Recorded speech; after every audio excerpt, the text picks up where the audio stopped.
You know, just like a still design, like that's not solely what the character is, it's how they act and their voice and stuff, and the design has to work for the mobility of the characters too.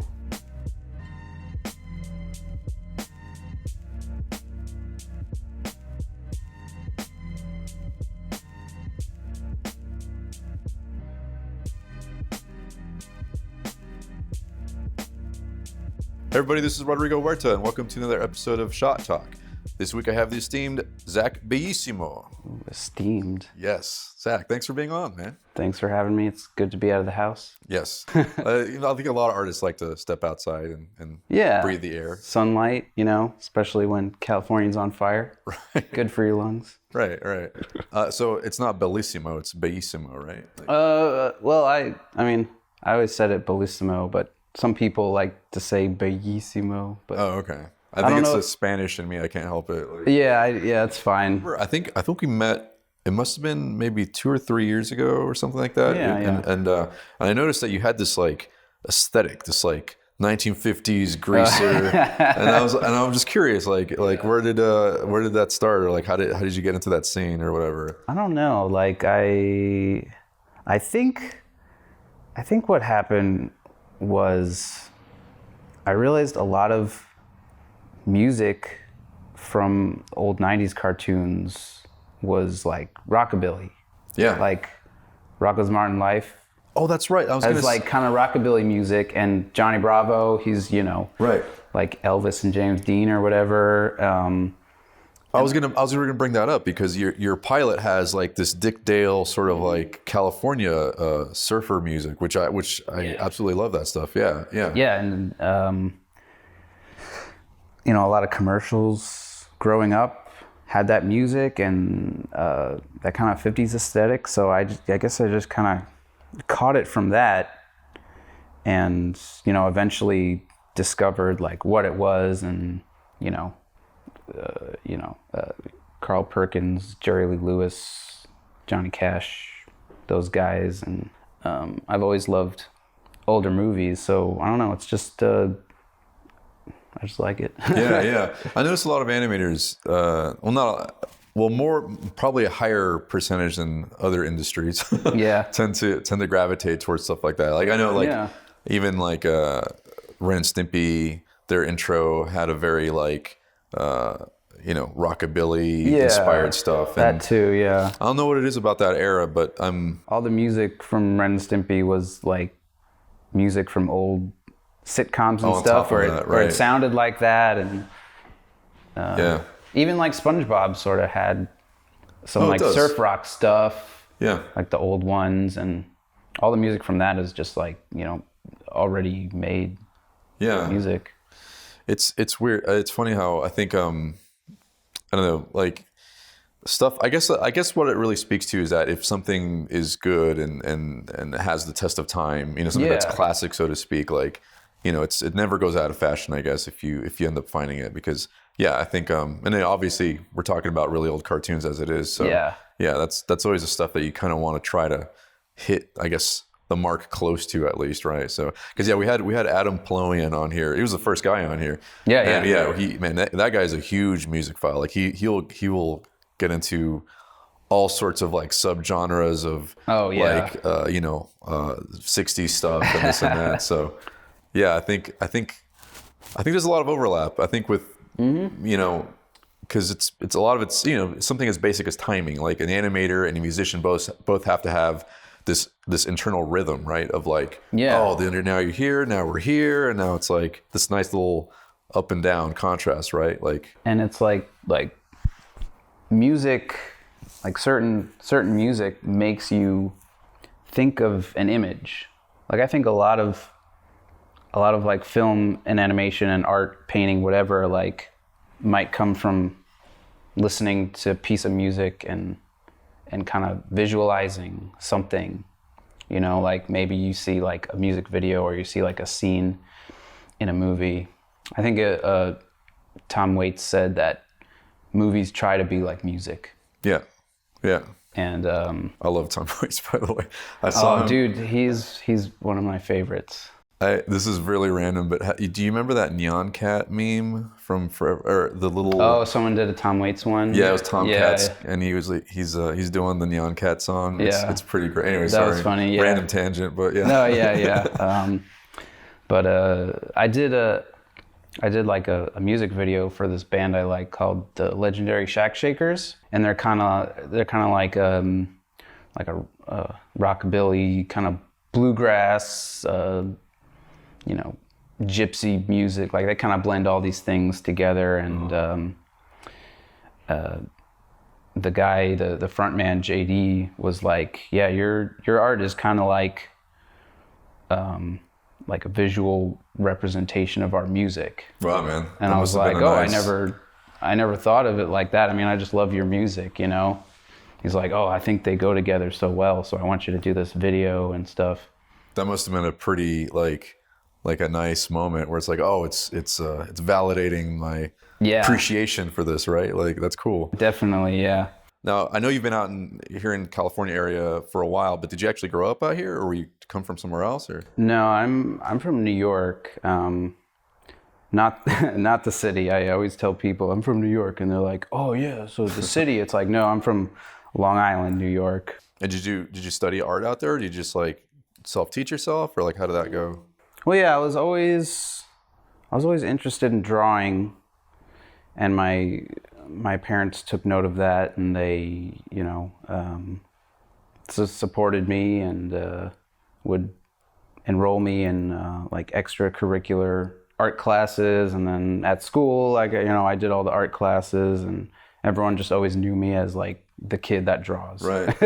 I think a lot of people have that similar story where it's like you're always that one kid who can draw, and that probably helps kind of like direct people into like, maybe I should give this a shot. Maybe I'm okay at this stuff, right? Yeah. Like I would just, like I remember being in like math class, and I was just like drawing SpongeBob, and then everyone like came around and they were like, "Can you draw Squidward?" And I would like draw it like in front of them, and I was like, "Oh my God." Right?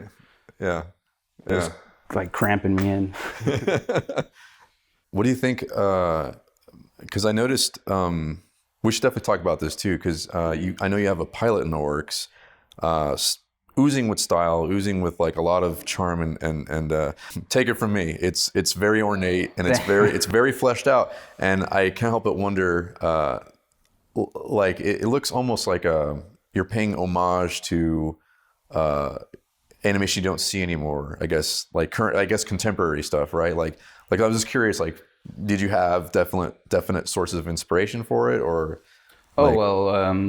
I mean, yeah, and it's just been the stuff that has always influenced me. Like I grew up watching the old Nicktoons and the old Cartoon Network cartoons, Dexter, Samurai Jack, Powerpuff, and then Gorillaz. Yes. Jamie Hewlett. Totally. My number one favorite artist, and that's all that stuff mixed together is the type of cartoon that I want to make. I guess for if you were to say you have a style, that's something that it's sort of like a Frankenstein of that kind of stuff. Oh, for sure. And every style is like a Frankenstein. Like nothing's completely original, but I guess just how you do it. But yeah, we like that era, and that's like what we're interested in, and not too many people are really doing it. And this is you and Tara, correct? Yes. Yeah. Tara is my girlfriend and partner, and I guess we're like the co-creators of Long Gone Gulch. I will say, I think it's kind of funny because it seems like the main characters seem like they're a bit of a projection, right? Like it's like you got the cool greaser guy, and then you got the girl with the crazy hair. Yeah, people say that. They're like, oh, they look like you guys, and I think they're not so much based off us, but just based off the things we like. Okay. I guess kind of things that represent us. Mm-hmm. Which would make sense because you end up, dressing a certain way or like doing certain things, right? Exactly. But I mean, every main character to any piece of media is pretty much whoever is the creator. Right. In whatever way, the characters' personalities are different than ours. Right. I guess they just, sort of do look like us. Right. Okay. I figured. I mean, I thought. Yeah. Maybe, No, it's fine. Some people don't like it. Some people like it. I mean, I thought it was just charming. I was like, that's so funny that like the creators are almost like very inspired. You know what I mean? Like, I thought that was kind of cool. So you're thinking like sometime next year, this is probably going to be out then. Yeah. So we made the Kickstarter. We got the money from that, and we've just been paying our friends and people we've worked with. So everybody involved is pretty much professional in some way, and we're about a little more than halfway done with animation, and hoping to finish it sometime next year. It seems like that's the smart thing to do in this town, anyways. Right? Is because you and I, before we started rolling, we were talking about how we used to go around and pitch stuff like that, but it's really hard to get the idea across just talking about it, obviously. So for sure, I'm guessing that's probably what inspired just fucking making it, right? Just making the pilot, right? So we did pitch it when we first thought of it, and of course back then it wasn't as developed. So I guess we've had more time to just keep thinking about it. But yeah, it's hard to, like, especially when you go in with just like a Bible and like some pictures and some words, and it's hard for, like, they might be like, yeah, the drawings are cool, but it's hard to like visualize what it would actually be. So we just wanted to make it so you can see what it would be.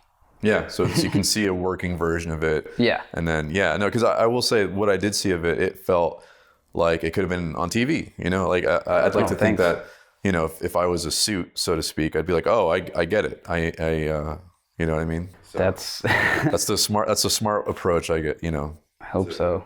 Yeah. I think, I don't know. I think a lot of, like, at least my heroes growing up, like Bruce Timm and all those guys, like for instance, for Batman, they ended up making a proof of concept before anything else, and then it goes without saying, like, they went on to do really great stuff. So yeah, that's all you can. The more you bring to the table, right? The more. Yeah, you got to take charge a little bit, I think. And everyone in this town. I like how you say that, in this town. In this jaded town. Yeah, everyone wants to have a show or make their own content. I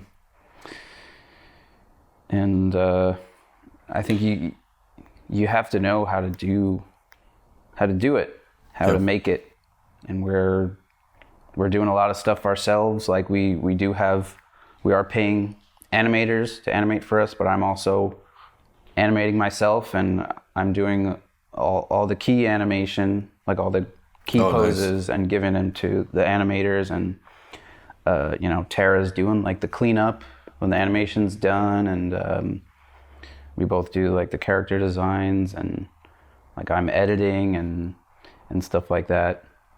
I was gonna say, I was looking at your IMDb, and it sounds like you've had a lot of like a pretty diverse job. Yeah, you know what I'm saying? Like you were like assistant animating, and then you were storyboarding, and then you were just animating and then character design.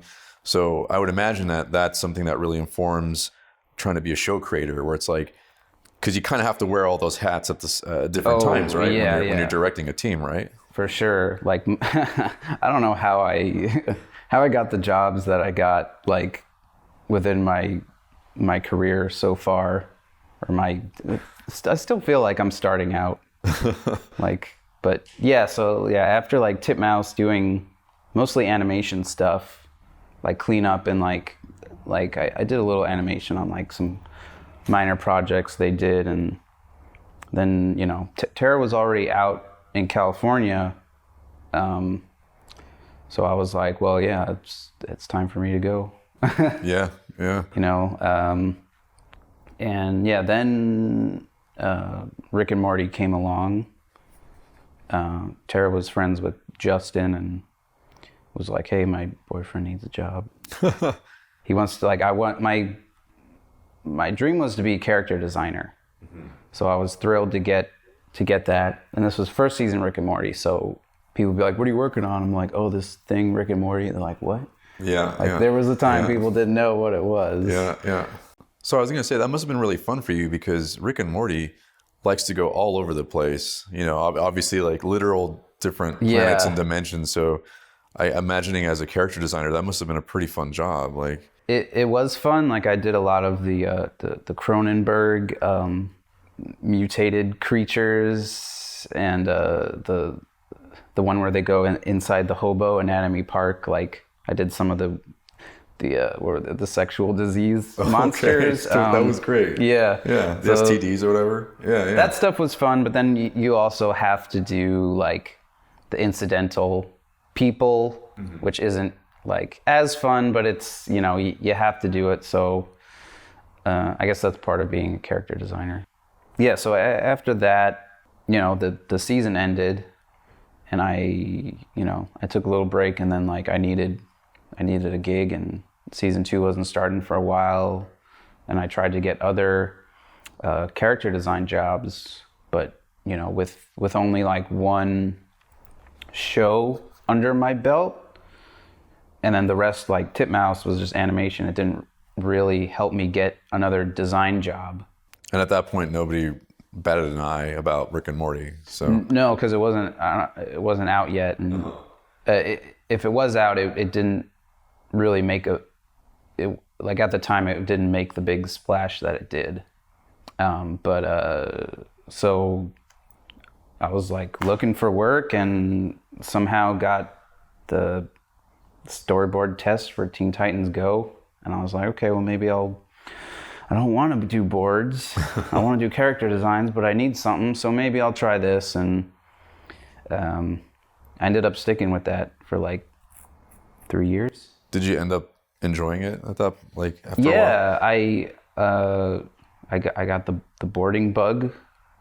I was like, this is because... Is that a thing, a boarding bug? Is that the... I guess, yeah. Like I went to the doctor. They're like, yeah, you got the boarding bug, you know.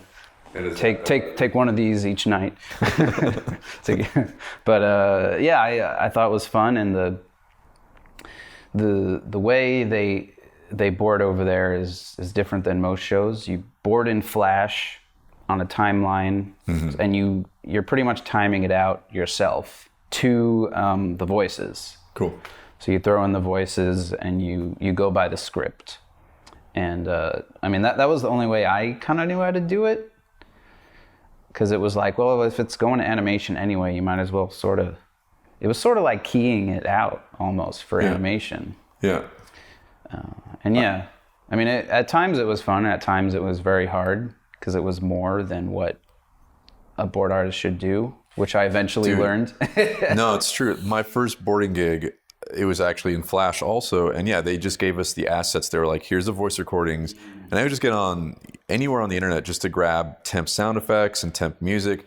And it felt like I was building like these small little films, you know what I mean? For and it sure. was a lot of work to do it from the ground up like that. Yeah. And yeah, like you said, timing it out and everything. And like doing that in like 4 weeks, like it's kind of...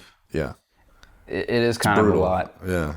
After that, I got the offer to work at Cartoon Network with Victor Valentino. That's like... Because I was so used to boarding on Titans the way Titans was. And also we were writing the dialogue. That's cool. For that. So it's weird. Every job I've had has been one step further to being like more creatively involved. And, you know, I was super nervous about it because I was like, I never really wrote anything. Sure. Besides like the stuff for Gulch, but this is someone else's thing. Like, can I make them happy, like writing this stuff? And right. If you hit the right voice or the right tone, I guess. Right. Yeah. Yeah. And turns out like for me, writing dialogue's super fun. And it's the part of part of the gig that I enjoy the most. Oh, cool. Yeah. So, yeah, and that's where I am now. Is it fun because you come up with a line of dialogue and then you can sort of embellish it with a really cool drawing, right? Like a really good acting pose or something? Yeah. It's because I was so used to like reading a script for Titans and having the voices, and it's cool to interpret poses from that. But when you're like making it up yourself, it's more rewarding. Yeah, because it's more of your own voice. I don't think people realize when you're at that level, or even when you're just doing character animation, how because rightfully you see a show or you see there's a director attached to it or a show creator, and you think like, oh, that's all the genius, right? That it comes from there. But then people forget that like animators and storyboarders they all have to be actors too. They all have to be mini directors almost to sort of get the right performance or the right emotion out, right? Exactly. And that's like a reason why I love animation. It's like, like I don't have to be an actor, but I can put that into these characters. And I remember at SVA we had our animation classes, but then we had these kind of extra classes that we could take or we couldn't take. Not like we have to take like a reading class or something. But there was some that were like sort of with the animation curriculum, and one of them was acting for animation. And we had an acting teacher, and we would, it was sort of also like a break out of your shell thing. Oh, right. Come up with like monologues and like act perform it out. It in front of everybody. Yeah, and a lot of students didn't like it, but I thought it was great because I was like, yeah, you have to know how to act too to be an animator, because that's what you are. Right. Animator with a pencil. Someone famous said that, right? Right. Yeah, acting in slow motion or whatever. Mm-hmm. Yeah, that's cool. Was the teacher did they normally work with actors and now they brought them in to work with artists? Yeah. She was she was like an acting coach for like TV, and I think she mostly did like theater stuff, but I think she was on like Seinfeld once or something, but she was a really nice lady, and I had fun in that class. Yeah. No, I mean that's the thing that people I don't think they realize is a huge component, right? And I guess that's where you hope the director can sort of cohesively like make all those decisions work together, I guess. So yeah. For sure. No, I think I mean, I'm not gonna out anyone, but I know there's been some creators that I feel like overlook how important that is, and how you're only as good as your team, right? And so you kind of hope that you have people who just make like that they have good taste, and that the decisions that they make are good, right? Well, yeah, you have to find the right people for the job, and I when I met Diego for Victor Valentino, like it was obvious we had a lot of the same interests, and I think he saw that in my art, maybe. Yeah. What's specifically like? What kind of? Let's see. Like the show's kind of has like a little bit of a horror element, but still comedic. So he was like, all right, he's from Teen Titans, so he knows how to like board comedy. Oh, right. But also like, I love horror stuff, and like I draw lots of horror stuff. So I think he saw that too and was like, oh, we got some horror elements in this show. If you see the pilot, it's all like they go to the underworld, and it's kind of like Day of the Dead, and there's like a chupacabra guy, kind of horror comedy. Have you played that video game, Don't Starve? I know about it. Okay. Because a lot of people are like, this reminds me of yours. I was gonna say it's in the same ballpark, where it's got that sort of it's got, I don't know, it's like it's really appealing, and it's like slightly angular, but it has a very like It's Tim Burton-y. I was gonna say, yeah, it's like Tim Burton. Like it's almost like that's almost an adjective now, right? Like that's really for sure. Like I love Tim Burton. That's another early influence. Like my favorite animated movie is Nightmare Before Christmas. Yeah. Like I can't it's sort of become like a big kind of corporate thing. Right. A big cash cow or whatever. Yeah, you see T-shirts of it everywhere, and you're almost sick of it. But it's an amazing movie. I think that's a beautiful example, though, of how, because everybody always says that there's this fight between business and art, but like that's a great example of how something really artful sometimes makes the most money ever. You know what I mean? So it's almost like nothing's ever guaranteed, but like there you go. Like that looked pretty pure in terms of what they wanted to do. You know what I mean? It's very original for the time, and I don't think it was a huge hit. I think it made okay money, but definitely over time, like the cult status. It happens with a lot of films. It feels like Iron Giant and How to Train Your Dragon. Oh, for sure. Like they say they're cult films, but I don't think they're cult films anymore. They're mainstream popular films now. Right. They're you can buy a shirt at Hot Topic now or whatever. Yeah, so for sure. Yeah. But yeah, that movie was a tremendous influence on me. Just the designs of the characters were like so different. Like all the Halloween Town guys, it's like just look at them. It's like, look at that werewolf guy. It's like, would you think like if someone told you to draw a werewolf, would you draw it like that? Yeah. Didn't they have like tiny little eyes and like a big yeah. Like just his style translates well. Yeah, to actual like 3D. Yeah. For sure. I don't know if you ever saw Family Dog. It's something that I think Burton did the character designs, and then like I think Brad Bird helped animate or direct it or something. Yeah. I haven't seen like a lot of the episodes, but I know about it. But yeah, that dog is just like also kind of looks like the werewolf and Frankenweenie, and that's kind of like his part of his design wheelhouse, I guess. Yeah. I brought up your pilot earlier and how ornate it was, and that's something that I think Nightmare does really well, where it feels like there'll be a tree or some sort of object, and they have just a lot of like ridges and textures kind of wrapping around it. And yeah, I noticed that some of the sets for your pilot has the backgrounds it's like they have that sort of decoration. They have that sort of like attention to detail, I guess. You know what I mean? So that's pretty cool. I like that about that. Yeah, backgrounds is like Chris Siriotis did those backgrounds for us, the background layouts, and he's amazing. And like we didn't really like, because we knew we wanted him to do, or he kind of offered like, hey, if you need someone to do layouts, and we were like, yeah, dude, you're amazing. And he was like, what do you want? And we're like, we didn't really know. So we showed him the designs, and we're like, can you do something that would, like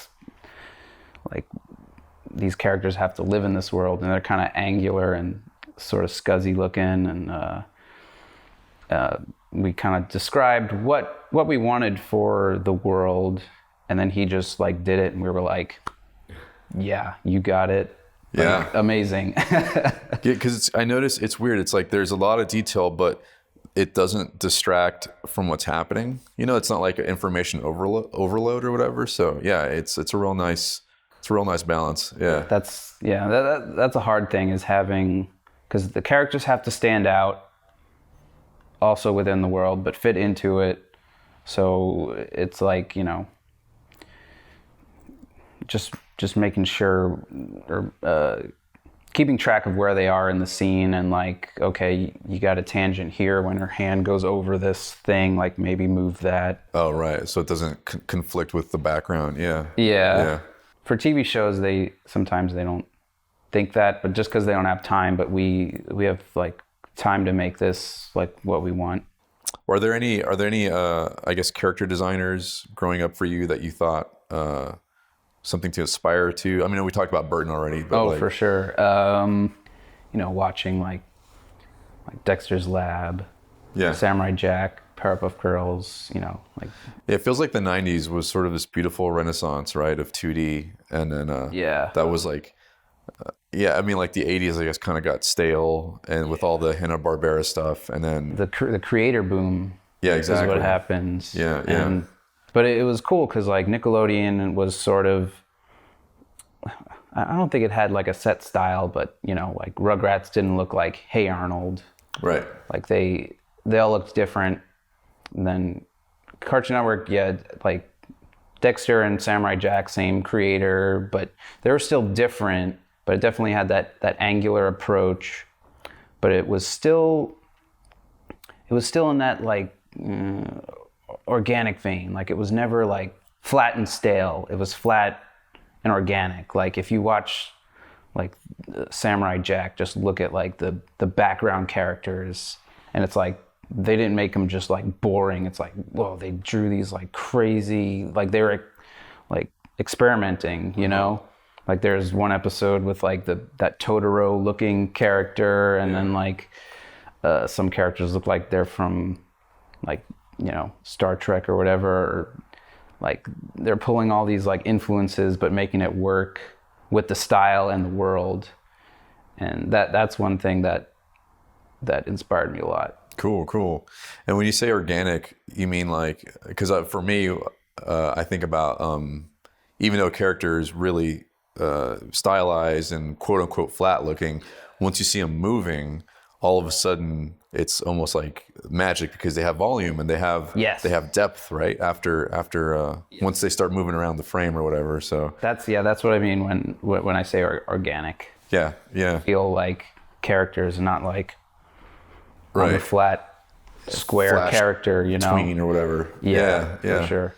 I think Ward Kimball was sort of the first, I guess, of that sort of push, right? And then some of his stuff. What was that one that everybody always references? Root Toot and something or other. It's like a music thing, right? Yeah. I don't remember the name. But he was sort of that first. Root Toot and Plunk.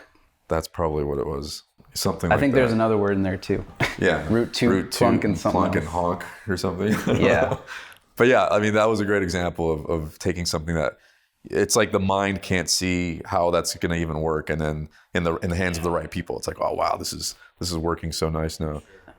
Yeah. I almost think like doing simple stuff is harder because it could become bland or boring if it's too simple. Mm-hmm. It has to be simple enough and have character and some kind of originality. Yeah. I mean, that's the trick, right? Because it feels like when an artist starts, rightfully so, there's a lot of exploration. And it's like, I want to try everything. I want to go as far as I can.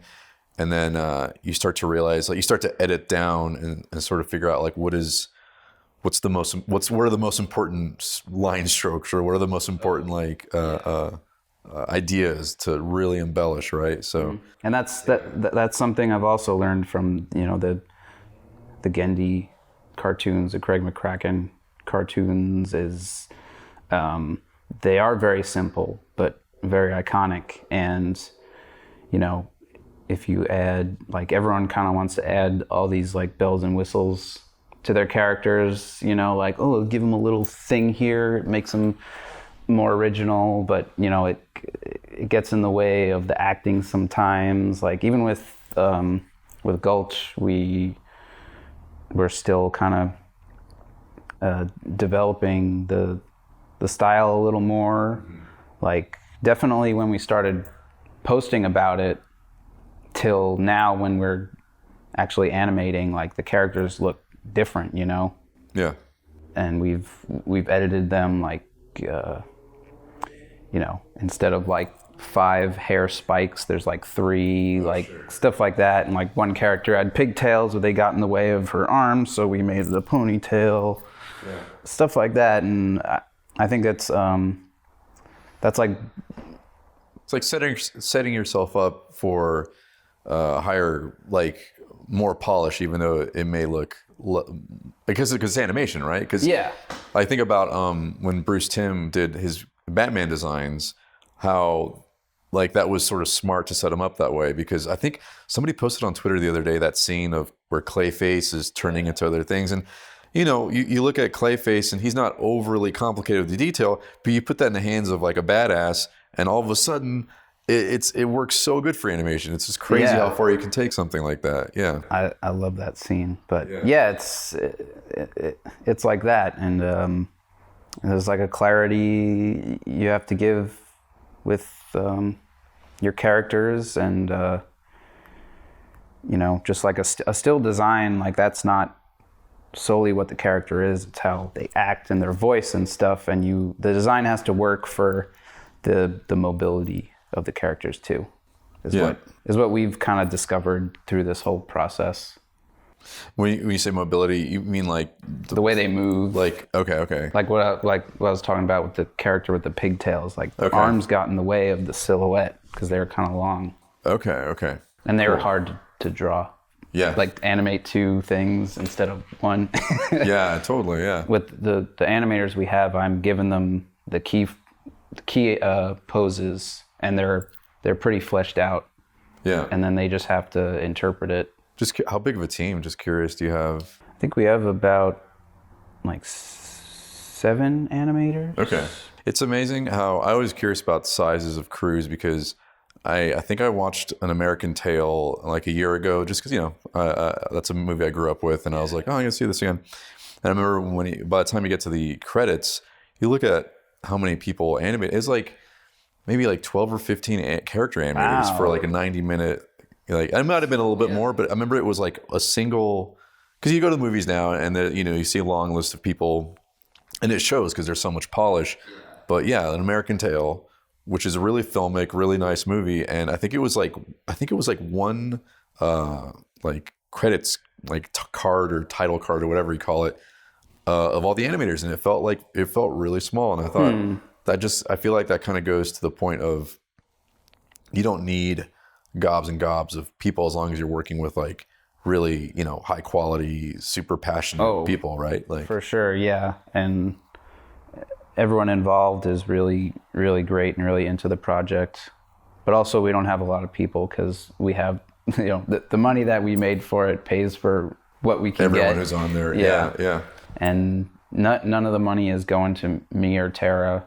Mm-hmm. That's why we have to keep our day jobs while we're making this. It's draining, isn't it? Just being creative at work and then going home and then trying to still be creative? Yeah, sometimes.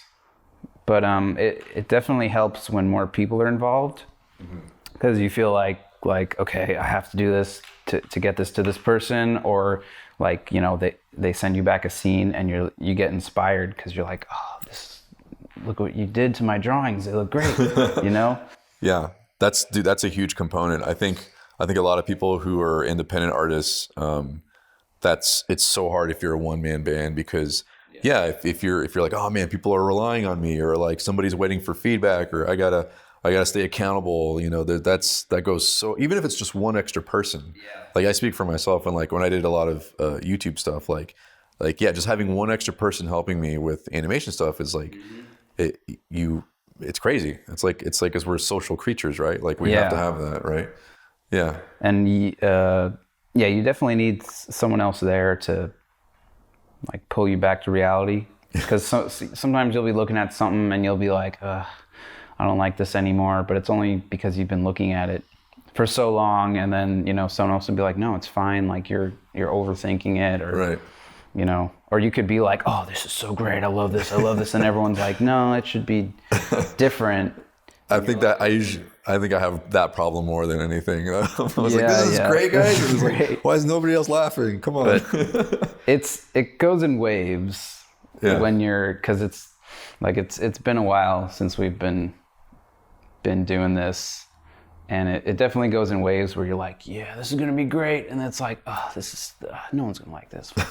Oh, it's gonna be great, and it's like, oh, it's okay, it's bad, I don't know. Right. So you feel every emotion, right, when you do a project. Yeah, I hear about.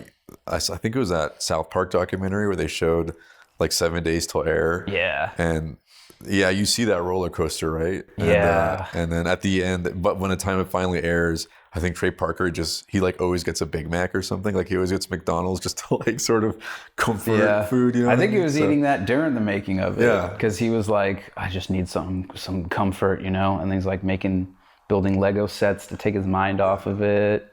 That's another important thing when working so long is like you do need to take breaks, and you need to do something that's not you know, drawing or animation or something. Right. Kind of like I don't play too many video games, but I was always curious because so many animators love video games. Totally, yeah.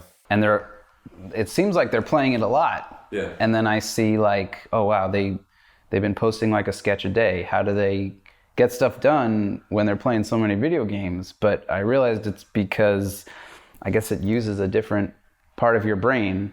So when you're doing that, your drawing part of your brain gets a little rest. Yeah, it's like a hand-eye coordination or reflex or something, right? Yeah. It's true though. I mean, Twitter, that's all my Twitter is pretty much. It's just like video games and art and animation. Like it's those two worlds more than any time are just like super coexisting in a good way, you know, because like obviously a lot of video games have amazing artwork and stuff. Oh, for sure, yeah. But it's different than watching, because I usually just watch a movie to chill out. Yeah. But I guess like with video games, it's like you're kind of doing something instead of just sitting there, you know. So it's weird whenever I need to chill out, I'll sometimes. Because if it's a new movie, I feel like I have to give it a little extra attention. You know what I mean? Because I want to sort of absorb it as best as I can. So yeah, I don't know if you ever do that where it's just like I'm just gonna pick one of my favorite all time whatevers, like you know Batman 1989, and just kind of just let it play and not over. You know what I mean? Yeah. No, I do that too, and sometimes I watch movies I haven't seen while I'm working just because I'm like I need something new, whatever. But yeah, if it's something like that I want to see or give attention to, then I have to really watch it. Like I really want to start watching a lot of the old classic silent films. Okay. But can't do that while you're working because you have to watch it. Right. When I get some time, that's what some Buster Keaton or something. Or, yeah. Like I watched a bunch in college and thought they were great, and I want to absorb the pantomime and the acting from that, because that's just like pure, you know, animation fuel, I think. Totally, man. Yeah. I think a lot of the Warner Brothers stuff was directly inspired by all that stuff happening too. Because even the way those cartoons are staged, it's like, you know, it's always like full body and sort of like, you know, both characters on the screen at the same time. So, yeah. And animation is just interpreting live action. Right. So, and that's what they had back then. That's another thing. Do you ever feel that animation sometimes gets a little incestuous, where it's almost like sometimes artists forget that it all starts with live action. This, like, you know what I mean? Like observing the world, you know what I mean? For sure. Like you can tell, like I think, I don't know the exact quote, but it's from the Maurice Noble book. He did a lot of the color layouts for Chuck Jones's stuff, like What's Opera Doc and stuff.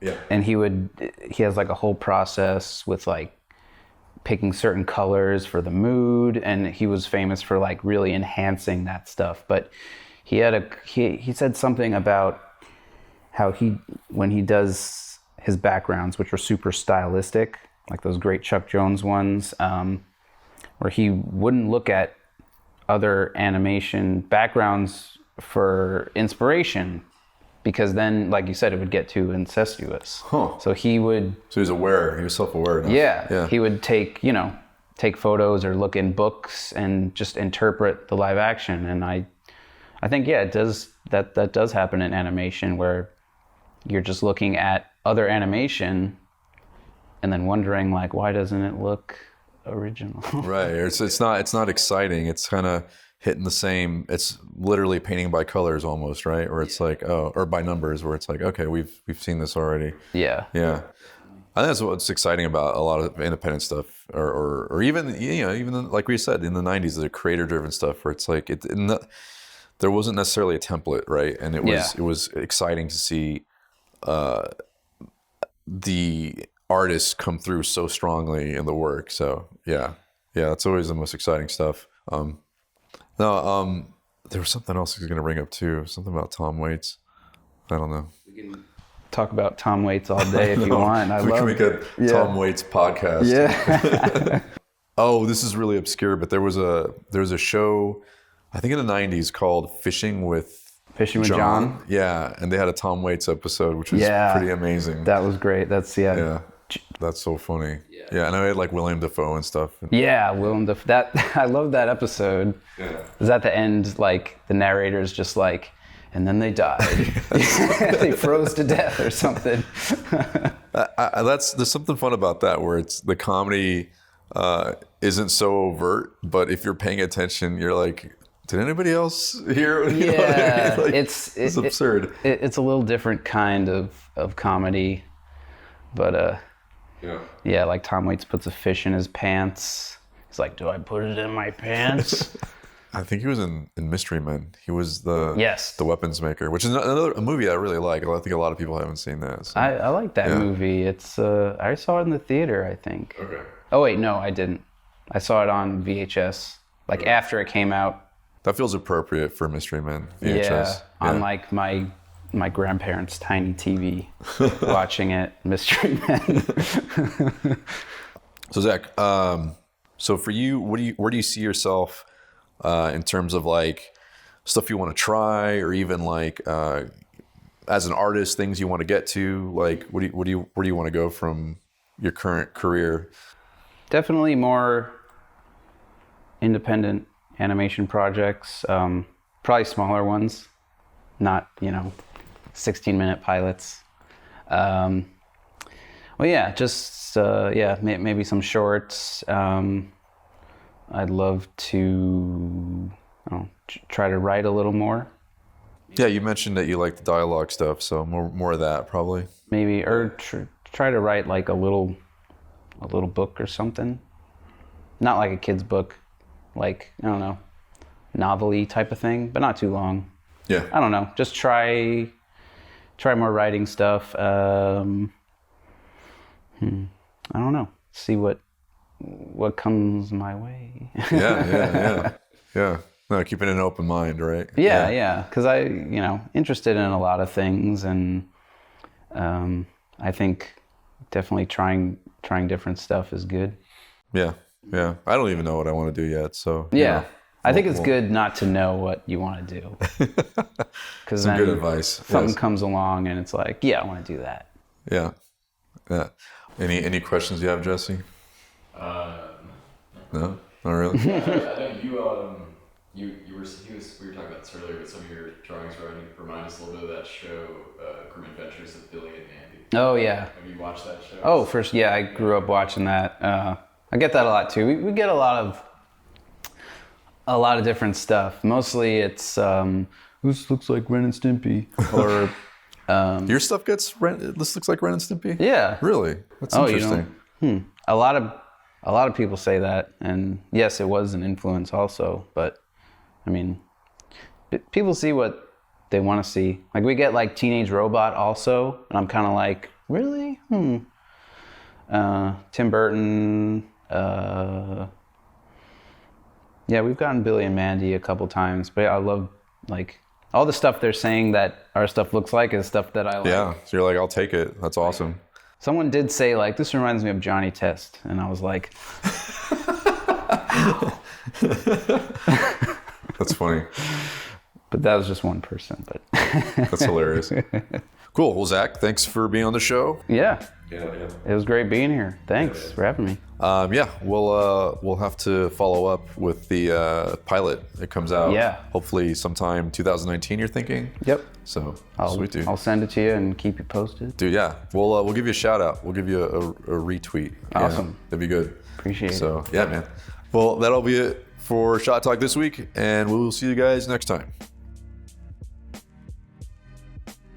If you like this episode of Shot Talk and would like to see more episodes in the future, join the Shot Talk Patreon at patreon.com/shottalk.